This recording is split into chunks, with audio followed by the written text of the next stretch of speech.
Om Swastiastu, Om Rangringsah Paramasiwa Yaditya. Pertama-tama, mari kita haturkan pangaksama kehadapan ide yang widiwasa agar kita semua terhindar dari kutuk dan api neraka. Agama Hindu atau Hinduisme merupakan agama yang dominan di Asia Selatan. Agama itu sendiri diklaim sebagai agama yang tertua di dunia. Praktik keagamaan Hindu itu sendiri meliputi ritual sehari-hari seperti contohnya puja atau sembahyang, pembacaan doa, dan perayaan hari suci di hari-hari tertentu. Asal-usul agama Hindu dimulai dari masuknya bangsa Arya ke India pada tahun 1500 sebelum Masehi. Perubahan terjadi karena bangsa Arya dengan bangsa Dravida melakukan integrasi kebudayaan sehingga dari situ lahirlah agama Hindu. Dalam ajaran agama Hindu, terdapat musuh besar manusia menurut agama Hindu yang disebut Satripu, yang berada di dalam diri setiap manusia, di mana sifat-sifat tersebut akan mempengaruhi watak dan perilaku manusia itu sendiri. Itulah sebabnya watak dan perilaku manusia berbeda antara satu dengan yang lainnya. Satripu tidak bisa dihilangkan karena begitu melekat dalam diri manusia. Satu-satunya cara adalah dengan mengendalikannya. Untuk itu, kita harus bisa mengendalikan sifat tersebut agar nantinya kita mendapat ketenangan di dalam diri. Jika hati kita tenang, maka pemikiran yang jernih senantiasa datang dari segala penjuru. Dari pemikiran yang jernih, kita senantiasa dapat berkata dan berbuat yang baik. Agama Hindu mengajarkan bahwa manusia Hindu mempunyai 6 macam musuh yang harus dihancurkan atau dimusnahkan. Keenam musuh itu disebut Satripu. Satripu mengandung arti Sat yang artinya 6, Ripu yang artinya musuh. Jadi, Satripu artinya 6 macam musuh yang harus dihilangkan dari diri setiap manusia. Setiap manusia yang masih terikat oleh karma dan kegelapan batin atau ketidaktahuan, maka ia akan terus terkena hukum punarbawa atau samsara, atau yang disebut juga dengan kelahiran kembali, yaitu hukum tumbal balik. Ia akan mengalami kelahiran yang berulang-ulang kembali. Ini berarti ia pasti mengalami suka dan duka, usia tua, sakit, dan bahkan mati. Berbagai derita silih berganti dengan suka yang pasti dilaluinya. Inilah yang telah bebas dari ikatan karmanya dan avidya itu. Maka ia bisa terlepas dari cengkeraman perputaran roda samsara atau punarbawa tersebut. Dengan demikian, ia bisa bersatu kembali dengan Paramaatma atau Brahman yang merupakan sumber Atma. Jika demikian halnya, maka ia tidak lahir lagi seperti orang yang pertama tersebut. Ia telah mencapai tujuan tertinggi ajaran agama Hindu, yaitu moksa. Namun untuk mencapai moksa itu tidaklah mudah. Walaupun demikian, hakikatnya menjelma sebagai manusia merupakan suatu keuntungan yang sangatlah besar. Karena sesungguhnya amatlah sukar untuk dapat menjelma kembali sebagai manusia itu sendiri. Dalam ajaran agama Hindu, ada sloka yang berbunyi Moksatam Jagadita Yacha Iti Dharma, yang berarti tujuan agama Hindu adalah mencapai kebahagiaan abadi atau moksa, yang kemudian dijabarkan dalam ajaran Catur Purusa Artha. Adapun pengertian Catur Purusa Artha yaitu Catur artinya 4, Purusa artinya hidup, Artha artinya tujuan. Jadi, Catur Purusa Artha adalah 4 tujuan hidup sebagai manusia di dunia. Hal ini tertulis dalam Brahma Purana 228,45, yaitu Dharma Artha Kama Moksana Sarira Sadanam, yang artinya badan yang disebut sarira hanya boleh digunakan untuk mencapai Dharma Artha Kama dan moksa. Bagian-bagian dari Catur Purusa Artha yang pertama ada Dharma, yang merupakan kebenaran absolut yang menjadikan manusia berbudi pekerti luhur. Yang kedua ada Artha, yang berarti kekayaan benda-benda duniawi. Yang ketiga ada Kama, yaitu memperoleh kenikmatan duniawi.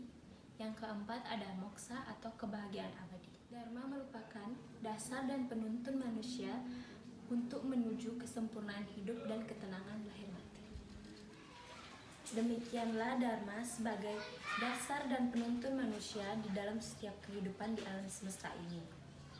Orang yang tidak mau menjadikan Dharma sebagai jalan hidupnya, maka tidak akan mendapatkan kebahagiaan selama sisa hidupnya, tetapi akan mengalami kesedihan. Hanya atas dasar dharmalah manusia akan dapat mencapai kebahagiaan dan kelepasan serta lepas dari ikatan duniawi dan mencapai moksa yang merupakan tujuan tertinggi. Demikianlah catur purusa arta itu. Demikian Manusamhita merumuskan dharma sebagai berikut. Weda Pramanakah Creyah Sadanam Dharma, yang artinya dharma atau agama tercantum di dalam ajaran suci Weda sebagai alat untuk mencapai kesempurnaan hidup, bebasnya roh dari penjelmaan, dan manunggal dengan yang widiwasa atau Brahma.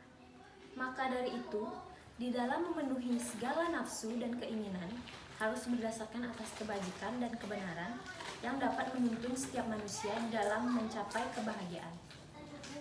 Karena seringkali manusia menjadi celaka atau sengsara dalam memenuhi nafsu atau kama bila tidak berdasarkan atas dharma.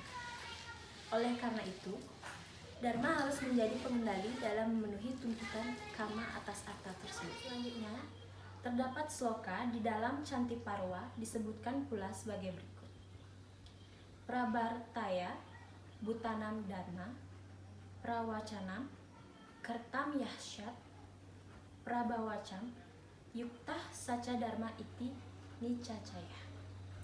Artinya, segala sesuatu yang bertujuan memberikan kesejahteraan dan memelihara semua makhluk hidup, itulah disebut dharma atau agama.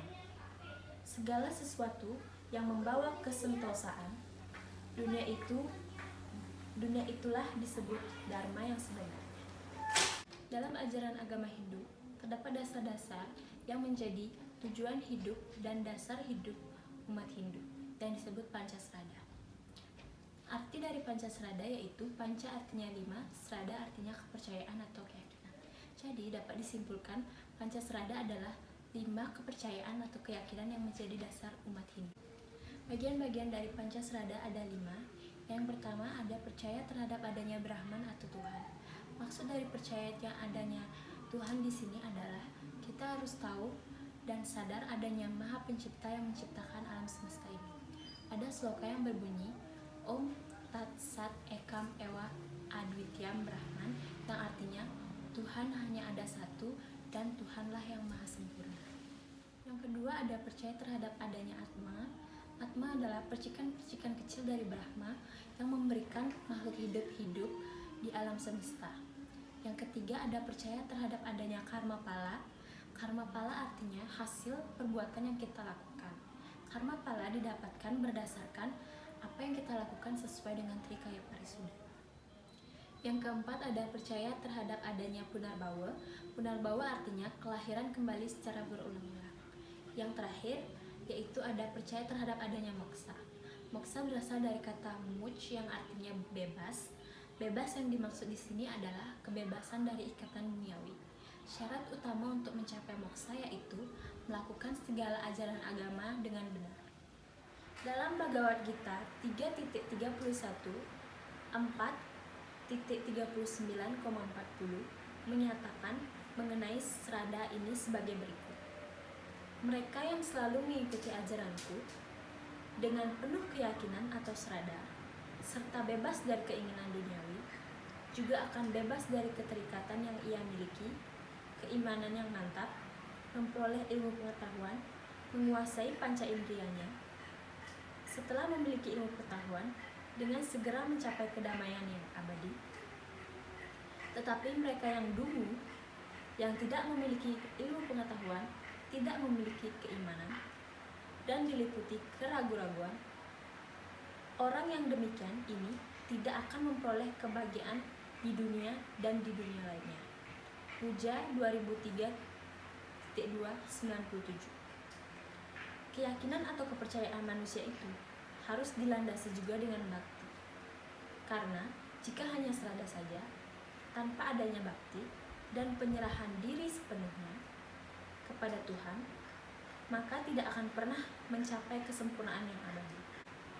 Dalam Bhagavad Gita 6.37 seperti berikut. Seseorang yang tidak mampu mengontrol dirinya sendiri, walaupun ia memiliki serada, apabila pikirannya mengembara kemana-mana, jauh dari yoga, apakah yang akhirnya akan diperoleh wahai Krishna? Tentunya gagal mencapai kesempurnaan di dalam yoga. Demikian pula dalam Bhagavad Gita 6.47 disebutkan, di antara para yogi yang memuja aku dengan penuh keimanan yang mantap, yang hatinya menyatu kepada aku, inilah menurut pendapatku yogi yang paling sempurna. Hal ini ditegaskan kembali dalam terjemahan Bhagavad Gita 7.22 yang dinyatakan sebagai berikut. Berpegang teguh pada keyakinannya itu, mereka berbakti melalui keyakinannya, daripadanya memperoleh apa yang diharapkan mereka itu sendiri, yang sebenarnya akan terkabulkan oleh itu sendiri. Pernyataan terakhir ini menunjukkan bahwa betapa toleransi atau penghargaan terhadap keimanan atau keyakinan seseorang sangat dihargai, karena dengan kebaktiannya itu akan terkabulkan oleh Tuhan Yang Maha Esa. Demikian yang dapat saya sampaikan mengenai tujuan agama Hindu dan dasar-dasar agama Hindu. Jika ada kesalahan kata maupun kalimat, saya mohon maaf. Om Pranamadat Kesama Swamam. Om Santi Santi Santi Om.